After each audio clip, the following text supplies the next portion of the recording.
Gênesis 3, 24.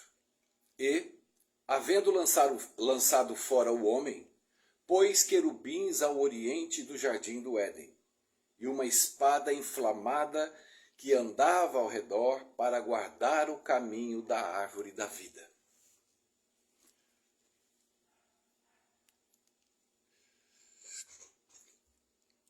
O que nós aprendemos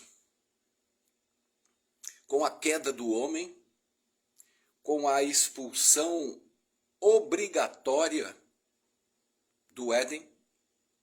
Por que obrigatória? Porque foi a palavra de Deus instituída de que o homem morreria, e ali estava a árvore da vida. E o local que foi construído para o bem-estar e a vida entre o homem, a mulher e Deus. Tudo baseado no amor. Mas o amor de Deus mudou? Não. Deus cumpriu aquilo que a sua boca proferiu. Ele não poderia não cumprir, porque como confiar num Deus que disse que quem tocasse no fruto do conhecimento iria morrer? E assim foram expulsos do Éden. Muito bem. Nós, a partir daí, descobrimos que a doutrina da cruz, porque é importante você prestar atenção nesse primeiro acontecimento. A doutrina da cruz é a doutrina mais antiga de todas, porque a doutrina da cruz não ocorreu depois do pecado. Não ocorreu na morte de Jesus. A doutrina da cruz estava na mente de Deus antes da fundação do mundo. É a doutrina mais maravilhosa, construída e criada por um Deus de amor. E que não é enxergada e nunca foi em tempo algum. Se nós formos prosseguir a vida daquilo que Deus instituiu pós-pecado, nunca foi cumprido, nunca foi o caminho escolhido pelo homem. Veja que o Sinédrio não suportou a doutrina da cruz. Graça não é doutrina, graça é amor, graça é Deus, cruz é doutrina. Por quê? Porque as pessoas usam as doutrinas paralelas para corroborar na tua salvação. Normalmente a minha igreja prega que a salvação é de graça, não é pela lei. Mas quando você é salvo e se entrega, aí a desgraça é imposta sobre você e sobre a sua vida.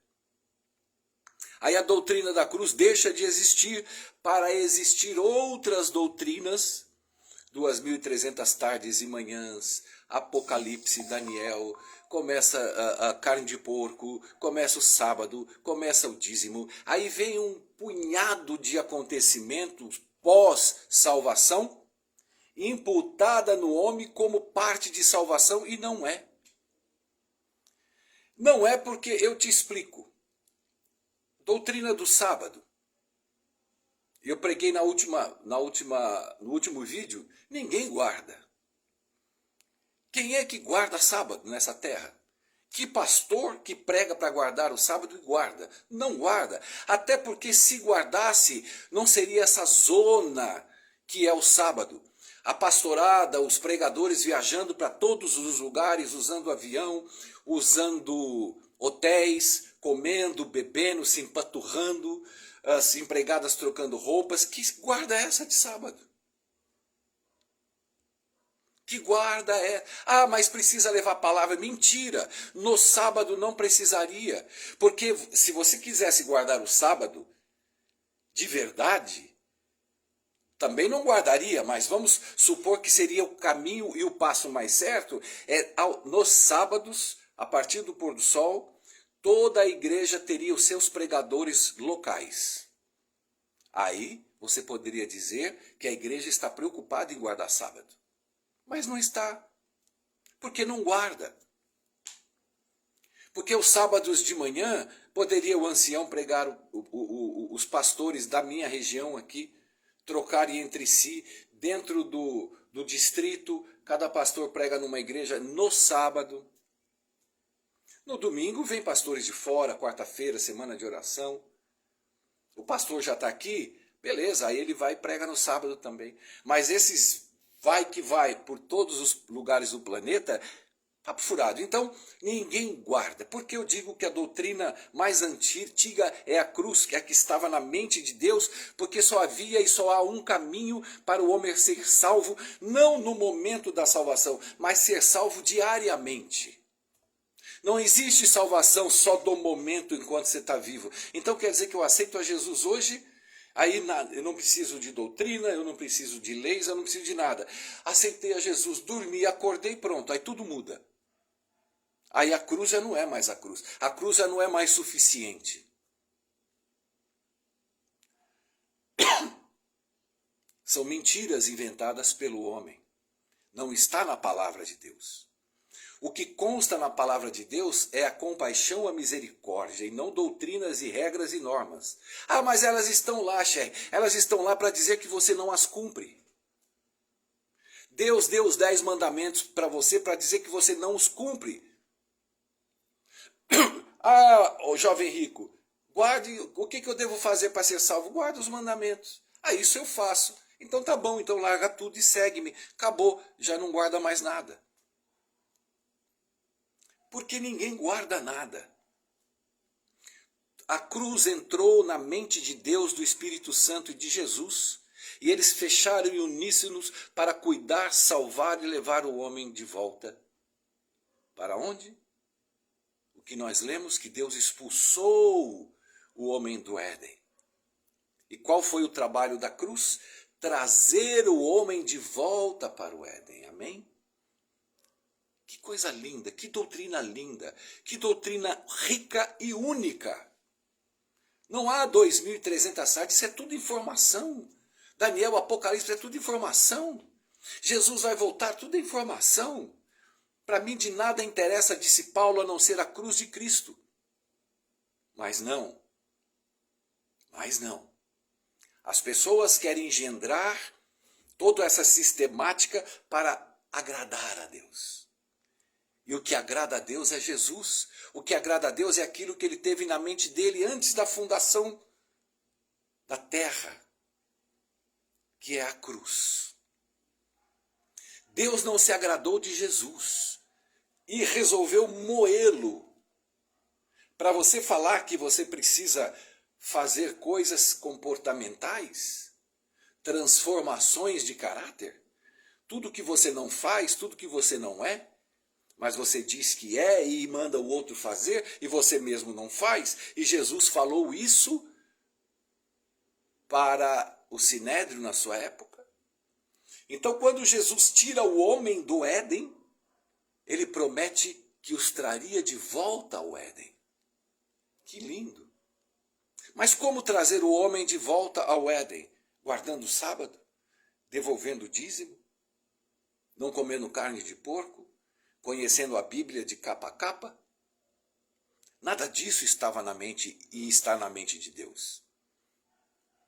Enquanto você se moe para ser o doutrineiro das pessoas, Cristo está bem distante de você. O Espírito Santo não habita em você. Porque o Espírito Santo habita em quem tem a cruz do Calvário dentro do seu coração. Não as doutrinas, não as regras e não as normas. Elas não são importantes? Não, não são. Ah, elas não fazem parte da salvação? Não, não fazem. Isso é coisa de gente maluca. Isso é coisa de gente neurótica. Isso é coisa de gente que não tem o que fazer. Isso é coisa de gente que não quer amar. Portanto, não quer saber de Jesus.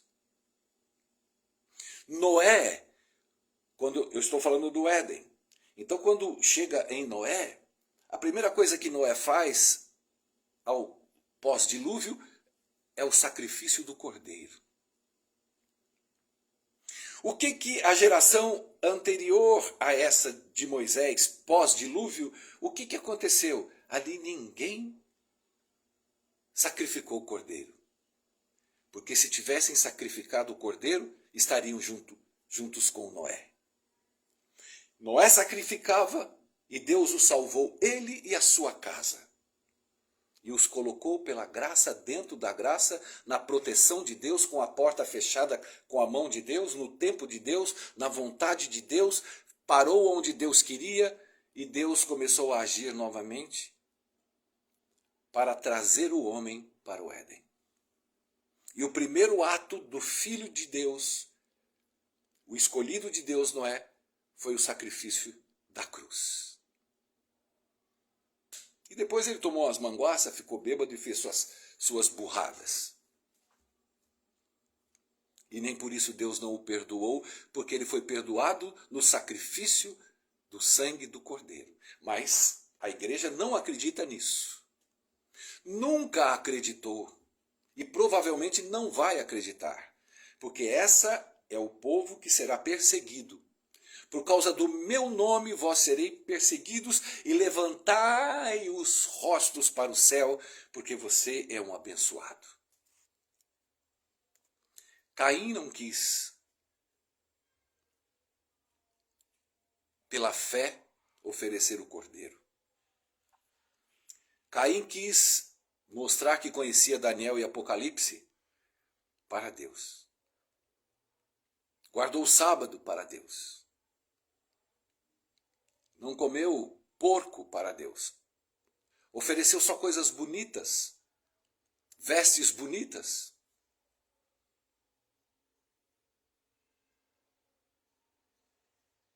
E Deus não aceitou. Enquanto a igreja estiver vivendo em base de justiça própria, dizendo que recebe poder de Deus e que são transformados pelo poder de Deus, enquanto você estiver pregando isso, tenha certeza de que não é Deus pregando isso em você. É você pregando isso com inspiração de Satanás. Porque ninguém é transformado. Porque nós somos perdoados pelo sangue do Cordeiro e pela fé somos salvos. Mas a fé não sobrevive na igreja. Porque a igreja é abastada, rica e de nada necessita. E Jesus diz que nós somos miseráveis, pobres, cegos, estamos totalmente destituídos do sangue do Cordeiro. E por isso ele vai nos humilhar. Porque nós causamos ânsia de vômito em Deus.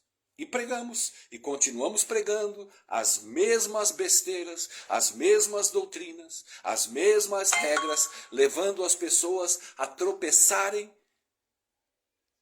para o mundo do inferno, assim como quem prega está no mesmo caminho. A misericórdia de Deus deixou de viver na igreja, para viver as doutrinas e as regras, como uma imposição de salvação, um complemento daquilo que eles não creem que foi o suficiente, que é a cruz do Calvário. E na época de Moisés, isso foi tão preponderante que Deus falou, olha, vai todo mundo morrer. Mas aqueles que passarem o sangue do Cordeiro nos umbrais serão salvos. Não tinha doutrinas, não tinha regras. Pelo poder da fé, os anjos preservariam a vida daqueles que vivem, viveram e viverão a misericórdia e a compaixão de Deus que está ligada em Cristo Jesus. Naquilo na qual Deus tinha na sua mente antes da fundação do mundo. Pá! Filho, eu vou usar o cordeiro como um símbolo de humilhação, de bondade, de não agressividade e de não lutar para não ser morto. Esse é o animal mais próximo de você. Quando isso entrou na mente de Deus, cara, acabou tudo. Ah, mas então para que serve a Bíblia? Jesus falou, cara, vocês estudam a Bíblia e são elas que testificam de mim. E eles não creram. E hoje a igreja estuda a Bíblia, tem um monte de regras, doutrinas, informações, profecias, e a Bíblia está lá no Novo Testamento. Tudo leva à graça e à cruz de Cristo e o sangue de Cristo. Mas negam a eficiência de Deus. Conhecem a Deus, mas negam a eficiência da salvação em Deus. Essa é a igreja. E eu não quero pregar contra a igreja, eu quero pregar contra o que ela ensina. Porque ela ensina o erro e a verdade está sucumbida. E você precisa acordar. Não sair da igreja, mas acordar e despertar para a cruz do Calvário. E quando Deus colocou na sua mente a cruz do Calvário, ele respondeu a uma pergunta. O homem caiu e pecou. Quem deve morrer por esses pecados? Deus ou o homem? O homem morreu porque decidiu e escolheu morrer. Deus olhou para o homem caído, perdido, fora do Éden, expulso do Éden, e Deus falou, na porta do Éden agora, vocês farão o sacrifício de um cordeiro, imaculado, puro, como meu filho, porque Deus escolheu morrer por vocês. O mesmo Deus que vocês conversavam, que vocês trocavam ideias, passeavam pelo Éden, esse mesmo Deus vai dar a vida dele para trazer vocês de volta para o Éden. É muito amor. E é muita ousadia da igreja tirar esses acontecimentos para embutir um monte de blá, blá, blá. Então joga fora, Sherry? Eu joguei fora. Se você não quiser jogar fora, não jogue. Mas todas esses blá, blá, blá, eu conheço todos. Trago no meu coração? Não. Trago a lei no meu coração? Não. Mas Jesus falou que implantar a lei no coração, sim. Por que ele implantou a lei no coração? Para eu saber que a lei não me salva, a lei não me completa, que eu não guardo a lei. Então ela está aqui. E quando eu trago o Cordeiro de Deus, ele perdoa o que a lei me condena. É muito simples e muito eficaz. O amor de Deus supera todas essas doutrinas comportamentais que enlouquecidamente foram criados pelo Deus, Pátria e Família.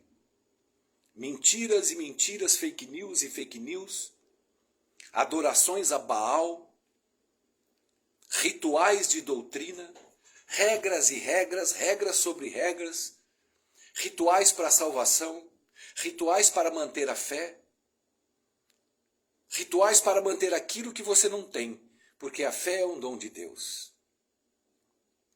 Rituais, rituais, e da igreja, rituais no quarto, rituais na escola sabatina, no estudo da Bíblia, para poder se arrepender dos seus pecados, que também não é você que se arrepende, porque é um dom de Deus.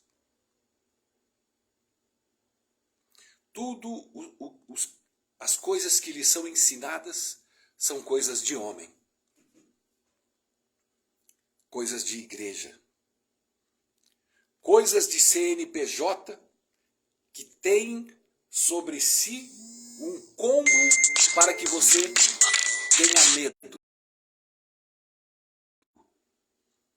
para ficar preso nela e enriquecê-la, fazê-la comprar prédios e prédios, casas, apartamentos, sustentar e sustentar e sustentar milhares de pessoas, do bom e do melhor. Mas a eficácia do amor de Deus se perdeu. Ele te encontrou. E ele quer colocar em você tudo aquilo que você não é capaz de desenvolver. Que é tudo que nós falamos. Porque tudo vem dele, depende dele, é feito para ele, para a honra e glória dele.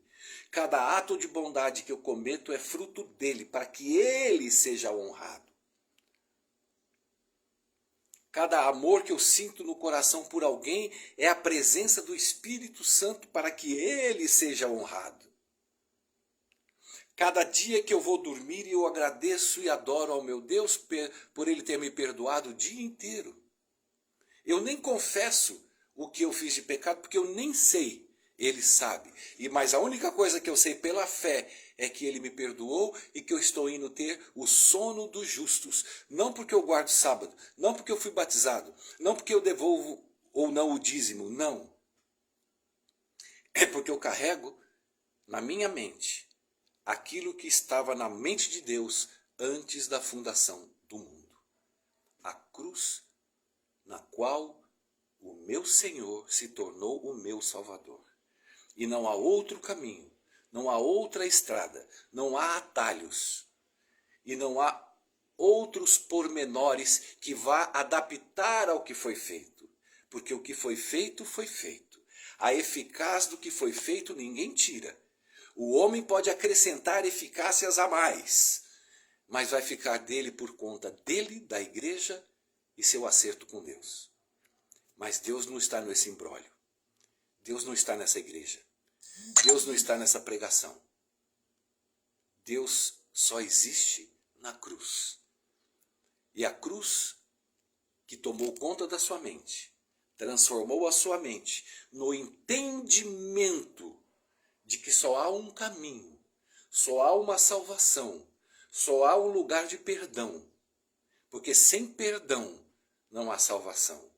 Doutrina não perdoa, sábado não perdoa, igreja não perdoa, pastores não perdoa, Santa Ceia não perdoa. Mas a cruz no meu coração, que eu carrego todos os dias há 35 anos, é a minha garantia para que eu venha encontrar com o meu Salvador no dia que ele achar melhor, no dia que ele quiser. Não estou nem aí se ele volta 1 ano, 3 anos, 30 anos, 50 anos. Para mim pouco importa se ele vai voltar ou não. Vai voltar sim, é a promessa dele. Então vai ser quando ele quiser. Na minha cabeça isso não existe, porque eu carrego sobre mim o caminho e a direção correta, certa, aquela que está nas profecias, na palavra e na garantia de que o amor de Deus supera e superou os meus pecados para sempre, porque assim ele quis, e ele quer me levar de volta para o Éden. E eu irei com maior alegria e maior prazer, porque eu quero um dia olhar face a face a Jesus e agradecê-lo por tudo. E cair de joelhos aos pés dele, abraçar os pés dele e dizer: muito obrigado, porque eu estou aqui, porque o Senhor colocou na sua mente, antes da fundação do mundo, morrer para me salvar, para viver comigo eternamente. E isso é amor. Um beijo, feliz sábado e boa semana a todos.